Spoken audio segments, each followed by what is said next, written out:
kung paano na maraming distraction na nangyayari para magawa itong video na to.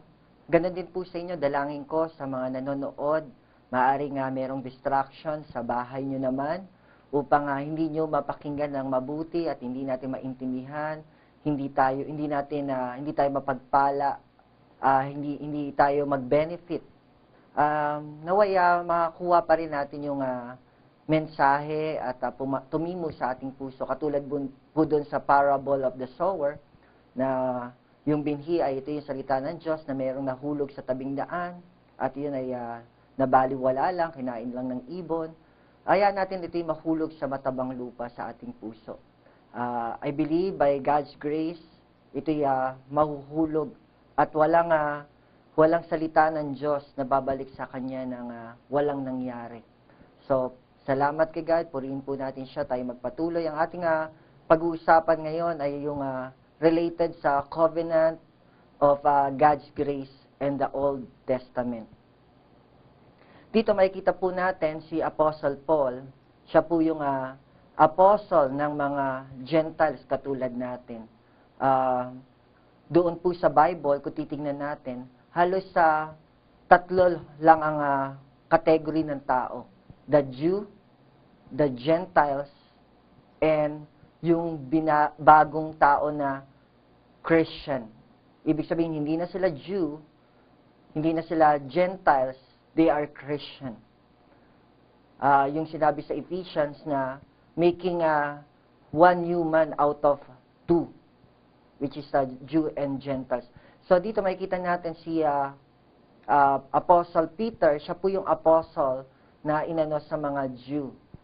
Ganun din sa atin naman, si Apostle Paul ang nag-ano na sa ating mga Gentiles. But both of them, they are apostle. Both of them, kailangan natin sila para tayo mag-grow. Ngunit makita natin na merong talaga na ibinigay ang ating God, si Jesus Christ, na focus. So, si Apostle Paul, apostle ng mga Gentile, kung papahinggan po natin, ano po yung gospel na kanyang pinoproclaim o isinishare.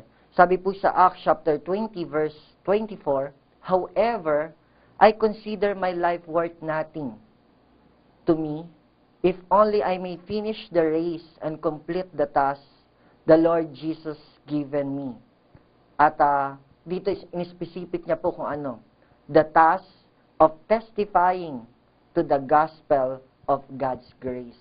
So, ang pinamamalita po na ebanghelyo, good news ni Apostle Paul, ay yung good news about the grace of God na sa kanyang anak na si Jesus. Sa Colossians chapter 1, verse 6, sabi po rito, that has came to you all over the world. This gospel is bearing fruit and growing, just as it has been doing among you since the day you heard it and understood God's grace in all its truth. So dito makikita natin yung gospel, nagkaroon daw ng bunga sa kanila. Nagkaroon ng bearing fruit and growing. So, bakit po nagkaroon ng bunga sa buhay nila yung gospel?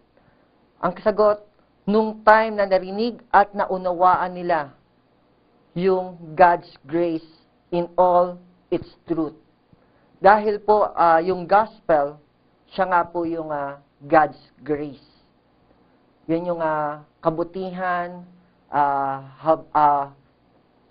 yung love ni God na ibinigay sa atin sa pamamagitan ng kanyang anak. So, the more natin maintindihan ng grace, the more magkakaroon ng fruit sa buhay natin, yung gospel na ating narinig. Dito po sa Galatians chapter 1 verse 6 to 8, ang sabi po, I'm astonished, sabi ni Paul sa church sa Galatians, that you are so quickly deserting the one who called you by the grace of Christ. Nabanggit po rito yung grace of Christ.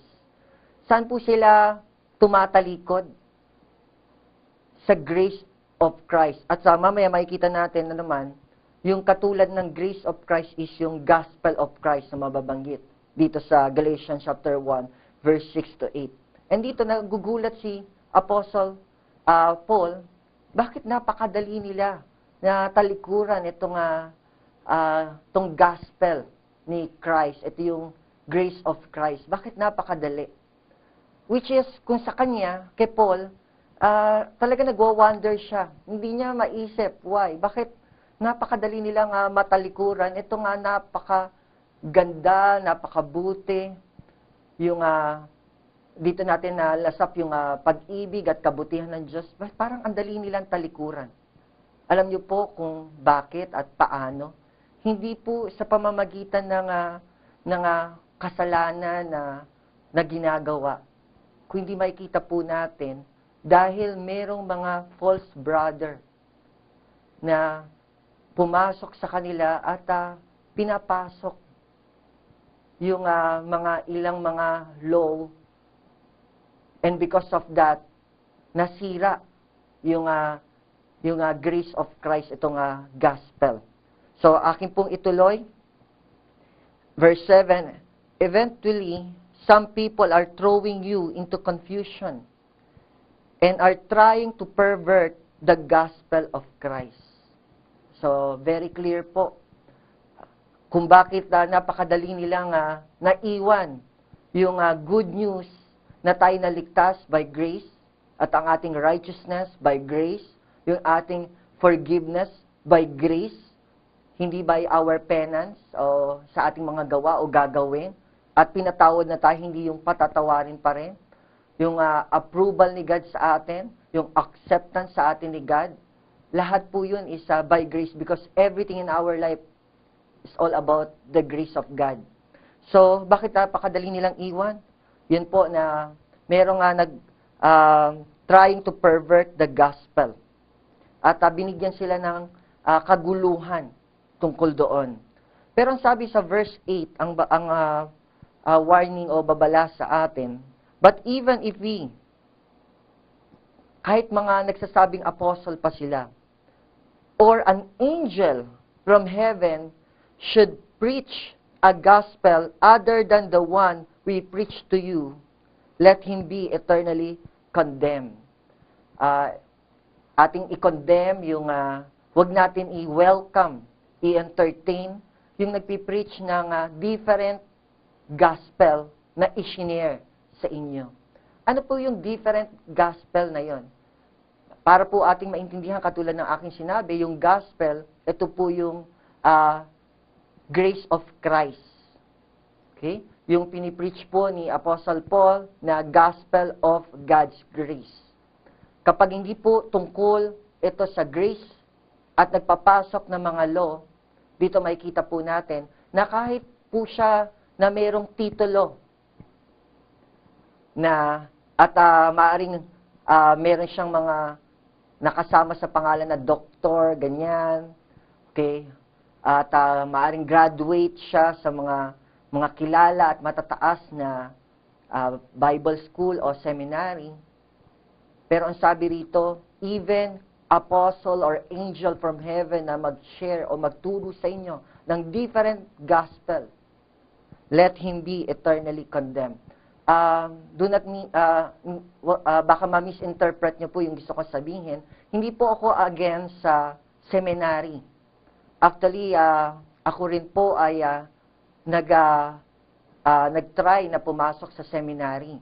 Nag-enroll po ako sa Alliance Biblical Seminary, ABS. But gusto ko man, kaya lang iba ang situation. Dahil yung time na yon ay meron na po akong nililid. Naglilid na po ako sa kanila as a pastor. So, hindi ko po kaya yung schedule. Pero nandun yung heart ko dahil gusto ko mag-grow pa. Gusto ko mas more maging well-equipped, so I'm not against. Kaya lang, because of my schedule, hindi ko po siya nakaya. Dahil, kumbaga, ako po talaga yung nagli-lead ng church that time. Hindi ko naman po maiwan ang church para sa pag-aaral. So, nag-trust ako kay God that God will equip